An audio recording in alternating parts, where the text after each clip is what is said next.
we are back in Senior English A, and we are talking now again with the play Macbeth. We are in Macbeth 1:6. You should be in your hymnals on 355. I will make some setup conversations. Now, we're going to get through the end of Act 1, I believe, today, given the amount of time we have available to us. But let's set this up. We will finish Act 1, Scene 5 with Macbeth and Lady Macbeth talking about what? Talking about murder. The murder of who? The king, right? The king of what country? Scotland. Scotland is where we are in this play. Scotland is where we are in this play. And Duncan is about to arrive. Notice at scene 6, Duncan will be outside of Macbeth's castle. Brutal irony. He will say, "Man, this is a great Holiday Inn. This looks like the best place to spend the night of all time. There's beautiful little birds that have built nests up in the castle walls. This is the perfect place to spend the night." Dark irony. This is, of course, as we said, the Hotel California. You can check out, but you can't never leave. You're not going anywhere from this hotel, right? We should point out that there is an introduction of a theme here that we're going to see for the rest of the play recapitulated over and over again. Write it in your notes. It is the flight theme, or often referred to as the bird theme. We're going to see this over and over in this play. Every time there's a mention of birds, we're going to sit up and take notice starting in this scene. The introduction of the bird theme will come very early in 1:6. Then on to the stage will come Lady Macbeth. Now, some of you, when I point this out, are going to say, no, Shakespeare couldn't have meant to do this. I'm on page 355. Onto the stage comes Duncan. Onto the stage comes Banquo. Onto the stage comes Lady Macbeth. Look at what she says to him when he says to her, "I'm so glad that you're going to take care of me tonight." Look what she says. "All our service in every point twice, done and then done double, were poor and single business to contend against those honors deep and broad wherewith your majesty loads our house." Put it in normal English. What she just said, can you put it in one line? What'd she say to Duncan? "I'm really glad you're here. I'm really glad that I get to take care of you and you're here." Did you see the word point? Now, for those of us who know this play, how exactly does she jack the old man? With how many knives? Double points. Keep reading the line. Again, some of you are going to say, "Oh, did he do this on purpose or what?" Look what she says. "Oh, we're going to take care of you not only with 1 point, but with 2. And double that." Brutal.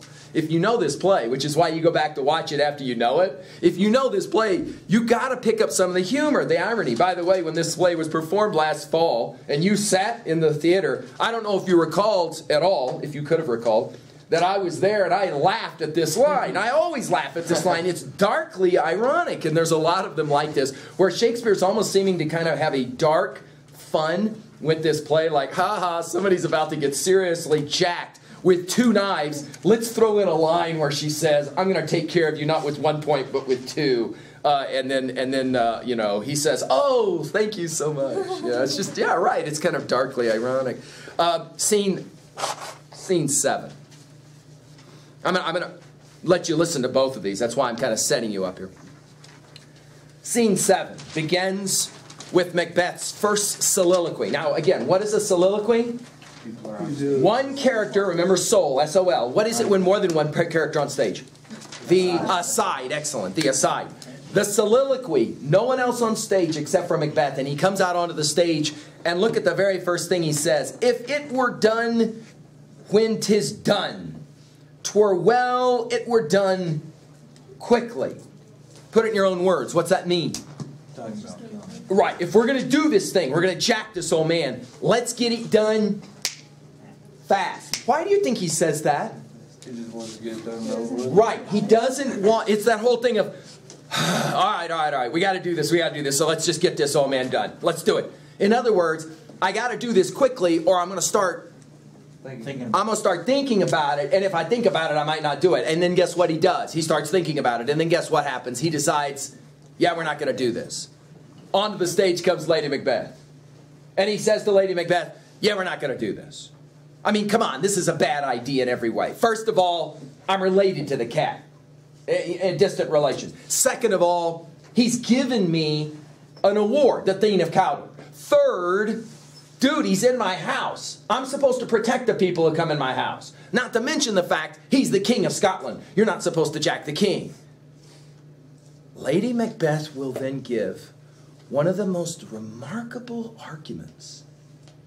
I want you to point out, she never actually uses the word man or coward. She'll say, oh, I thought you loved me. Oh, that's low.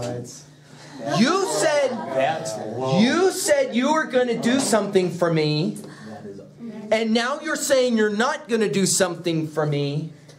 I thought you loved me. And then, of course, come on, let's say it out loud. Every guy who watches this play has to come face to face with this reality in the history of the world. More than once, a guy has done something really, I'll say it again, really stupid because some person, often a female, asked him very politely, Are you afraid? Oh, you must be afraid to do.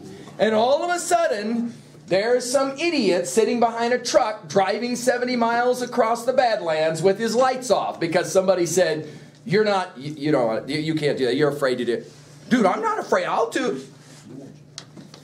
Lady Macbeth understands male psychology. If you want to get a guy to do something he doesn't want to do, make fun of him. Make fun of him as being afraid. Now, it's really funny. Hello? Shakespeare's teaching us something. This is the beautiful propedeutic of this play. When you sit and watch what Lady Macbeth does to Macbeth, and by the way, let's point out for your notes, it works. It works. At 1:7, Lady Macbeth will say, I thought you had a set. By the way, that's exactly how she kind of phrases it. I thought you had a set. And he says, hey, I'm a man. And she went, no. You were a man when you said you were going to do it. Now, you're nothing. You're not a man. She says one more thing to him. If I had promised you something and broken my promise, I would have taken the baby that I was breastfeeding. I would have held it by its little ankles, swung it around, and bashed its brains out on a rock. That's what she'll say. Now, some of you are giving me a look like, dude, that's like way over the line. To which I will say, no, this is what Macbeth says when she says that. When she says, I would have swung my infants and bashed his brains out on a rock if I had broken my promise to you, Macbeth will say, bring forth men children only. I hope all our boys end up just like you. That's what he says to Lady Macbeth. I hope all of our male children end up just like you. He's trying to get brownie points right there. Dark. They will end the act deciding, okay, let's do this thing. We're going to kill this guy. The thing that's beautiful about this, though, follow this and then I'll hit play, is that once you watch how peer pressure really works, you have an insight. So I can remember years ago, I lectured this scene. And a couple of days later, one of my students came in and said, the funniest thing happened to me the other night. I was with my friends, and they were bugging me about trying to get me to do something that, quite frankly, I knew I shouldn't do, and it was probably against the rules, illegal, etc. And all of a sudden, I said, no, I'm not going to do it. And all of a sudden, they started using Lady Macbeth's arguments. It was hilarious. It was like they didn't know Macbeth, they didn't know the play, but they started using that kind of peer pressure, oh, what are you, chicken, what are you... And all of a sudden, I started smiling. They were like, what are you smiling about? And I said to them, yeah, the Lady Macbeth argument isn't going to work tonight. And I walked away. And I heard them behind my back going, the heck did you just say? The what argument? Something about Macbeth, Lady Macbeth or something. He said the minute they started using it on me, I immediately was reminded of the way Lady Macbeth makes Macbeth look like a complete and total fool by leading him like leading him by asking the right kinds of questions to jack with his ego, his mind, right? And it worked. It totally works. And from this point on, Macbeth starts to fall pretty quickly. Lady Macbeth is often then provided as the primary reason for some of the terrible actions of the play. But let's point out something. It only works because Macbeth allows it to work. It only works because Macbeth allows it to work. At any given point, Macbeth could turn to her and say, a real man doesn't take the life of a king. That's not what real men do. Right? He could have. He didn't. Got me? That is to say, in the end, he chooses to go ahead and allow her influence to affect him. Why? Because deep down inside, she knows him. He really does want to be king. He really wants the power. Even though it's going to ruin him, he'll go for the power. All right, here we go. Let's watch poor Duncan in the final words that he will speak. Later in Act 2, of course, he's going to get bummed, right? Sorry about that. Sorry about that. Yeah. What are you going to do? That's back in your bladder.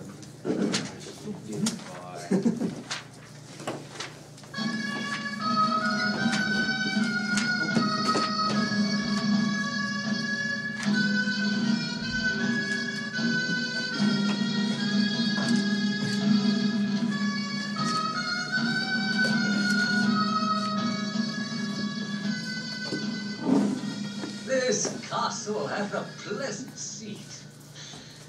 The air nimbly and sweetly recommends itself unto our gentle senses. This guest of summer, the temple-haunting market, does approve by his loved mansion that the heaven's breath smells wooingly here. No jutted frieze, buttress, nor coign of vantage, but this bird has built his pendant bed and procreant cradle. Where they most breed in haunt, I have observed the air is delicate. See our honored hostess. The love that follows us sometime is our trouble, which still we thank as love. Herein I teach you how you should bid God heal us for your pains, and thank us for your trouble. All our service, in every point twice done and then done double, we're poor and single business to contend against those honours deep and broad wherewith your majesty loads our house. For those of old and the late dignities heaped up to them, we rest your hermits. Where's the Thane of Cawdor?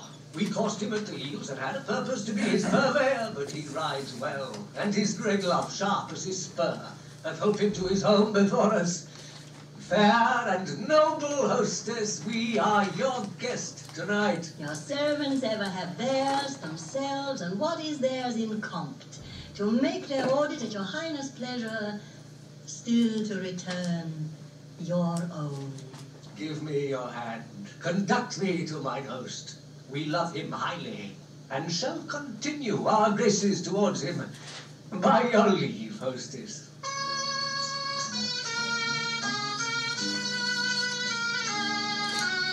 All right, here we go. 1-7.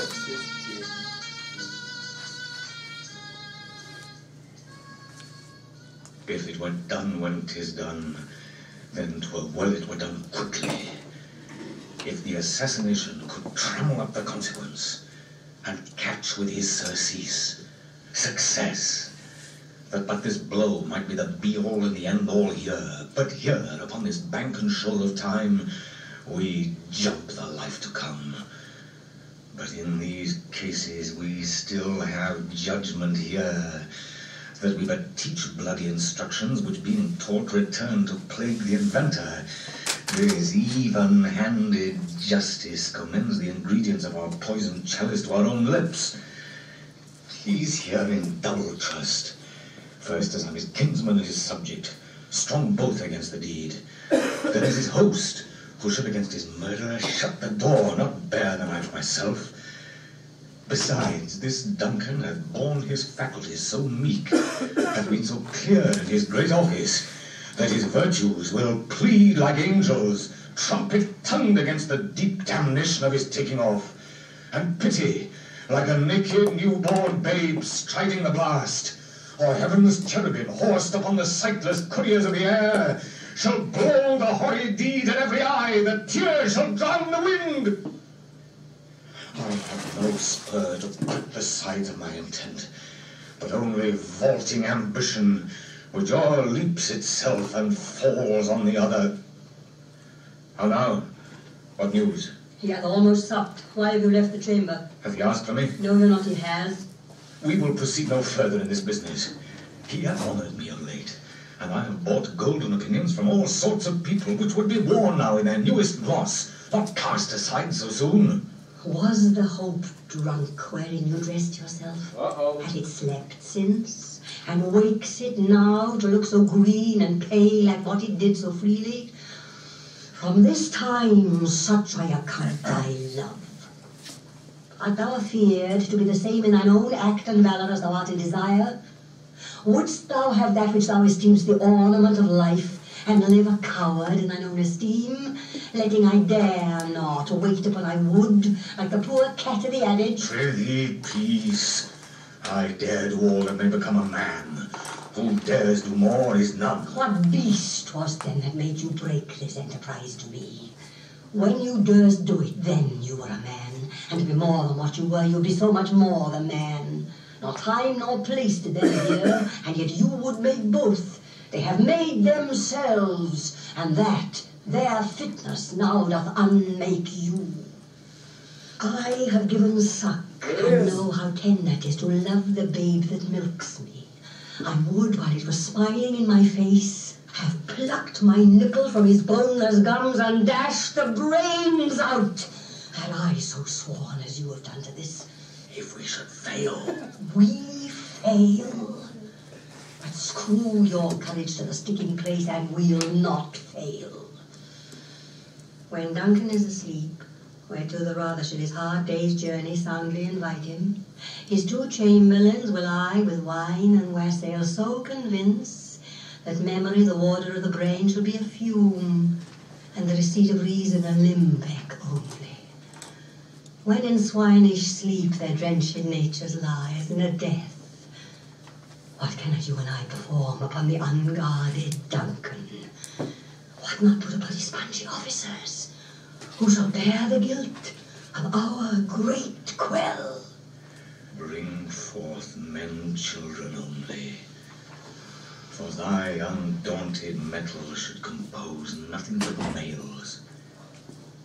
Will it not be received when we have marked with blood those sleepy two of his own chamber, and used their very daggers, that they have done it? Who dares receive it other, as we shall make our griefs and clamours roar upon his death? I am settled, and bend up each corporal agent to this terrible feat. Away, and mock the time with fairest show. Look at it. False face must hide what the false heart doth know. We'll start at the end. False face must hide what false heart doth know. Go ahead and work at 3A real quickly. That is to say, relational to other texts. And think about what line in this play, what two sets of lines in this play have worked with that one. False face must hide what false heart must show. In other words, Macbeth's the one that says it this time, I can't let Duncan know what's going on in my heart and my thoughts by my face. What are the two sets of lines that already come to mind at 3A? Do you remember them? First of all, one set spoken by Duncan. He said what? There is no art to find the mind's construction in the face. What scene? Do you remember? Scene 2?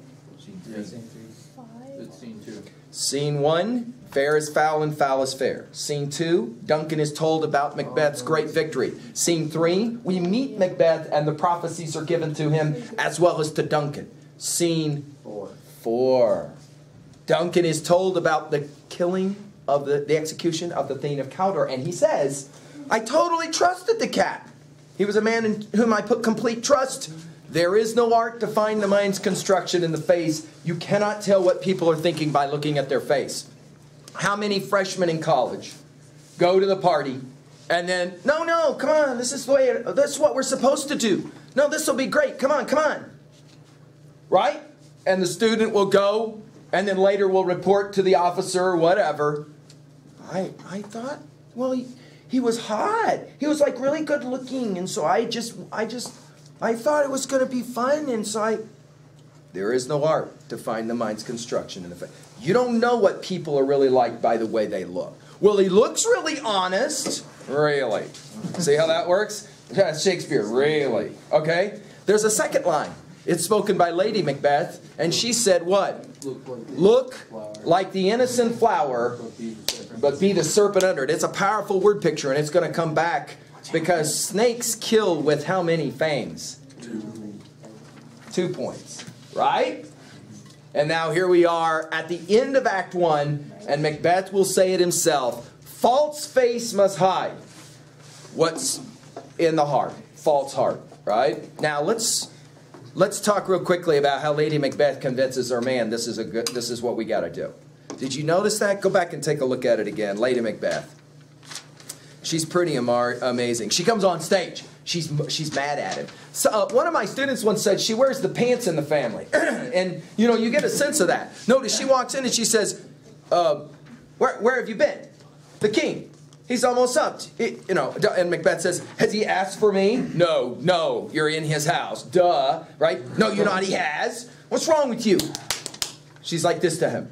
His response is, I've talked myself out of this. We ain't going to do this. No, we're not going to do this. No, this is what he says. We'll proceed no further in this. Look what he calls it, business. Dude, it's called murder. In this business, we're not going to do it anymore, right? I'm on page 357, right? Roughly line 33 or so. He says, Macbeth says, he hath honored me of late. He gave me an award. And I have bought golden opinions from all sorts of people. This would be a dumb thing to do, he says, because everyone already thinks I'm a really good guy. I have fame now from all sorts of people, which would be, I'm back to garment clothing theme again. Do you see it? Are you reading it with me? Which would be worn now in their newest clothes. He says, Duncan's just given me a brand new suit of clothes. He's speaking in metaphor. Why would I take out those suit of clothes and go get other clothes? I'm going to wear this suit for a while. I'm fine. Lady Macbeth, and this is why we go to watch the play and not just study the play. Lady Macbeth will sometimes take a step away, look him up and down, and then start stepping towards him as she says the next thing. Was the hope drunk wherein you dressed yourself? Back to the garment theme again. Was the hope drunk wherein you dressed yourself? Hath it slept since, and wakes it now to look so green and pale? What are you, chicken? At what it did so freely? From this time such I account thy love. Whoa, what does she say to him? I thought you what? That's her first argument. I thought you loved me. Here I was thinking all this time you loved me, and you don't love me. Oh. She keeps going though. That's not enough. The first step is to bring into doubt whether he actually loves her or not. But she doesn't stop here. The woman is genius. She clearly has kind of knocked him with that one about, I thought you loved, I thought I was in love with the man who loved me back. But she's not done. That's just step one. Look at the genius of Lady Macbeth. Step two. Art thou, look at it. I'm working at line 39. Art thou afeard? Are you scared? To be the same in thine own act and valor as thou art in desire? Are you afraid? You must... Oh, you don't love me because you're a chicken.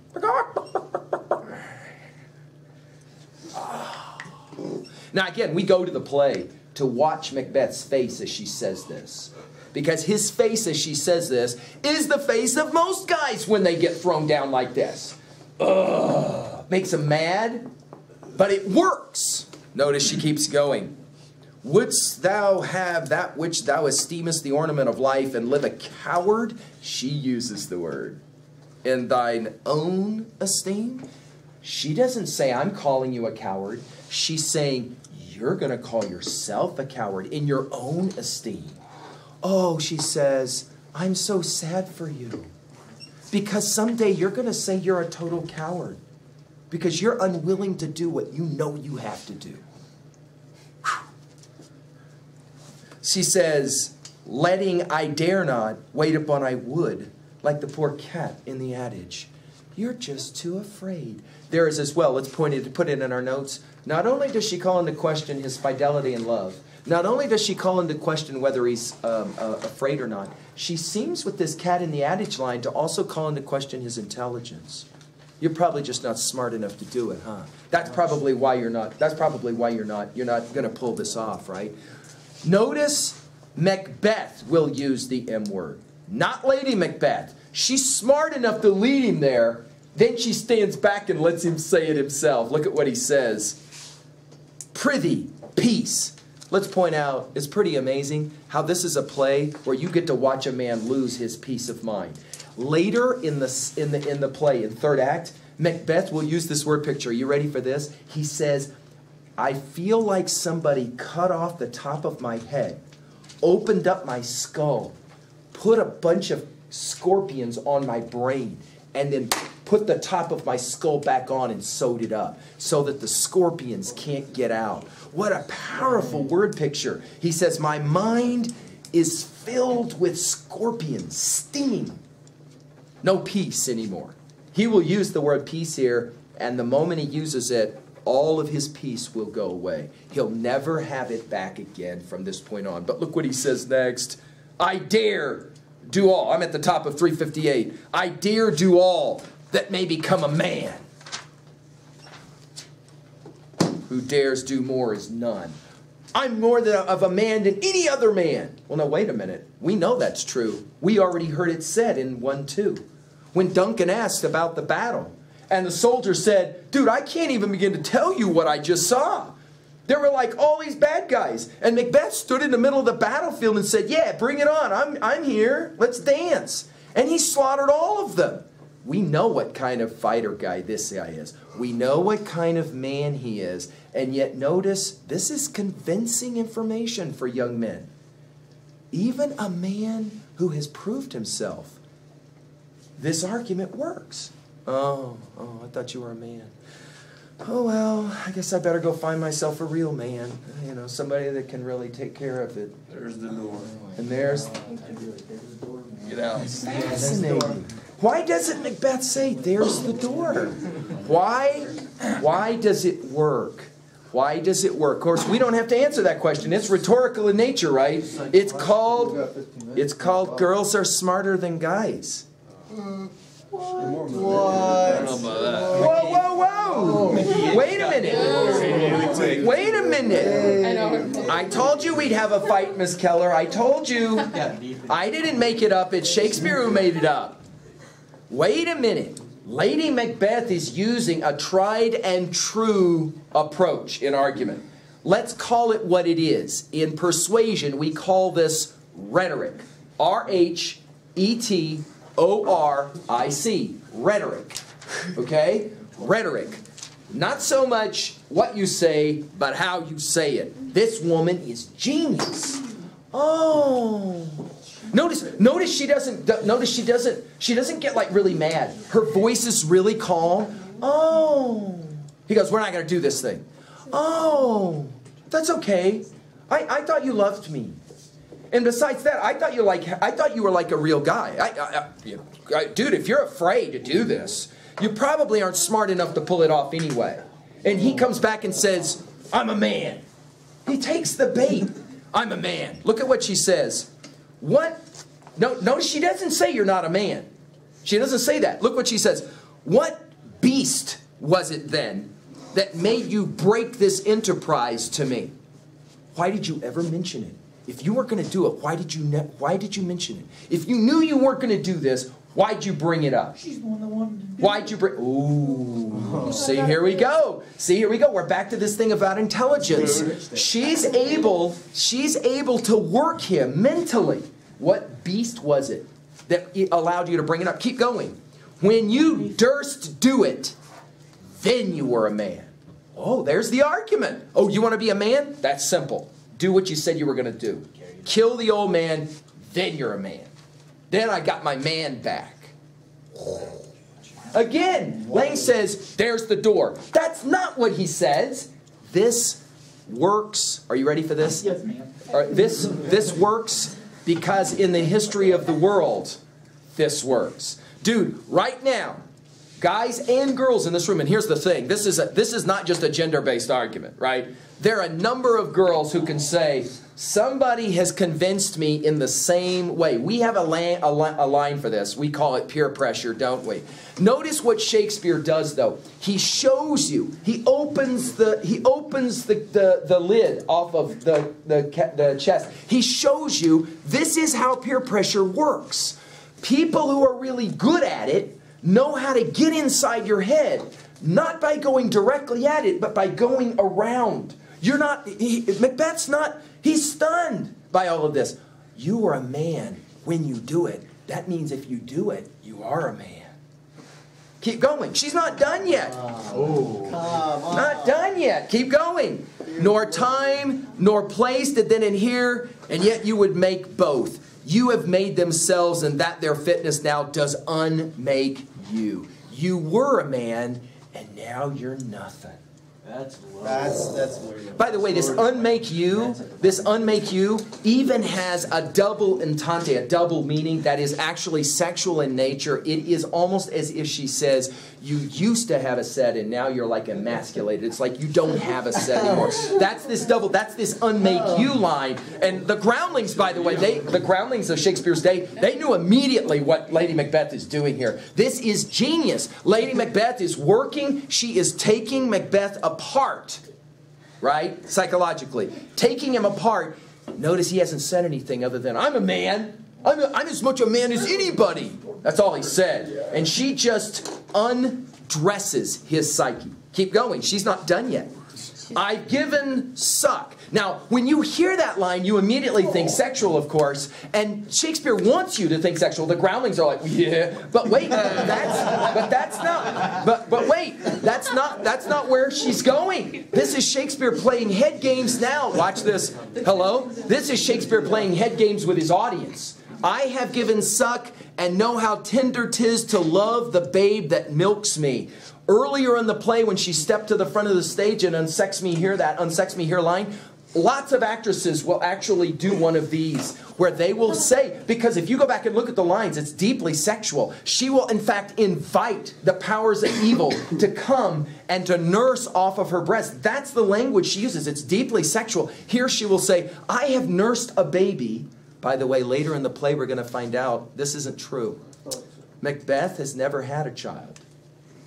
He's never had a child. We're going to find that out later in the play. Lady Macbeth has never actually had a child. But here, it's right. She's saying, if I ever have a child, and now he's nursing it. Keep reading. I've given suck and know how tender it is to love the babe that milks me. I would, while it was smiling in my face, have plucked the nipple from its boneless gums and dashed the brains out. And of course, a really good actress, and that's why we go to watch these plays, like on Broadway, right? A really fine actress of Lady Macbeth will emphasize the word dashed when she says, dashed the brains out. It is a powerful word picture. And immediately we're reminded of the fact that Macbeth himself killed the bad guy by slitting him from the groin to the gullet and pulling out all of his entrails. Remember, that's what we're told. You get this really violent image, right? She says, I would have dashed the little baby's brains out if had I sworn, notice the word sworn here, as you have done to this. Let's just point out something genius about Lady Macbeth. Macbeth never swore anything. He wrote a letter in which he said, the three witches said, I'm going to get to be king. Right? She comes on stage reading it at 1:05. Then when he comes on stage, she says, when is he going to go? The king. Oh, he's supposed to leave tomorrow. No. What's wrong with your face? Come on, we got to get this thing done.